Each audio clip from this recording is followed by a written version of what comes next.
What did he tell you? What should we think about this?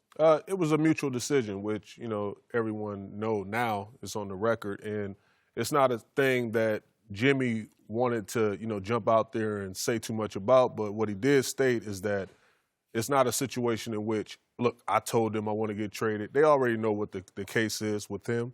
But he's going to give 110% when he's out there. He is banged up, and he felt like he needed the rest, mutual decision, move forward. Now, needed the rest, is that a one game? Because, correct me if I'm wrong, Woj countered this in saying that, no, he's going to travel with the team, he's going to rest, but continue to play. Is it continue to play after rest, or is it continue to rest? Because this is the 6-week process. It's all a game-to-game process. Ooh. And obviously you know that there is a situation out there where it's four first-round draft picks that's on the table for the Timberwolves to decide on. And they're drawing a steep bargain with Houston. They're probably going to ask for more, like a Eric Gordon or something like that. Trade talk stopped before when they did it with Philadelphia when they asked to acquire Ben Simmons in the package. That's not going to happen. Right. So, Jimmy's helping his case by playing the way that he's playing at a high level, performing at a high rate. Game winner over the Lakers the other day. So his value is high, and, he's a must-get piece. Caron, I watched that Lakers game pretty closely. Jimmy Butler was phenomenal. But one of the things I noticed is, I saw nothing communication-wise or celebratory-wise between him and Karl-Anthony Towns.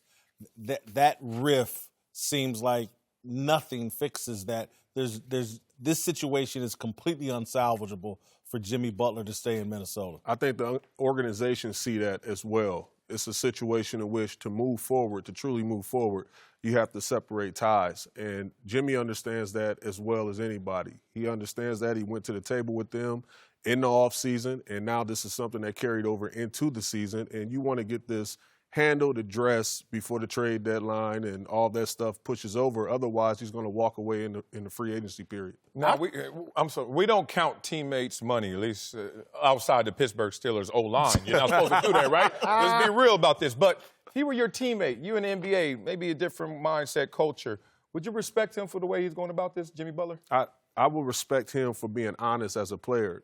Here's the thing. We all get shopped, from front office and management the way that, they feel fits for the organization. And when you're a player that can kind of dictate and control your future and the forecast of your future, do that. And he was straight honest. He's not in a situation where he's in the locker room telling these guys he don't like playing with them and then addressed it with front office and management. He went there first. Now it's the trickle-down effect, and it's falling in place in vertical order. But now, going forward, get that man moved. That's how I see it. As a brother, as a friend, as a fan of the game, look, move on. I know you don't want to let an all-star go because anything can happen with the projection of the lottery picks. You don't know how they're going to plan out. But get him in a good situation. How did Jimmy Butler get here? Do you first look at – because I've seen it go both ways. You look at your team, you're like, man, I need to get more out of these dudes. They're good, but they're not good enough. Or you just say, I need to get away from these guys. How did we get to the point where you just got to get away from them instead of trying to get more out of them? Yeah, sometimes with a player, it's almost looking at a situation and being like, can I truly win with these guys? I'm happy. I'm having fun. And that's huge. You saw that with superstars of the past in Chris Paul's situation when he was with the Clippers. Obviously, it's something that I would have loved to see him with the organization, stay with him, but was he happy? Was he having fun? He's having more fun in Houston. They're winning games, and you want to play with people that you can be the biggest asset with, and that's why I think Jimmy C, with his game, he wants to move forward and be in the right situation. My concern if I'm Jimmy Butler is, and it's really my concern if I'm running the T-Wolves, he's kind of undermined their trade value even more by taking this drastic step.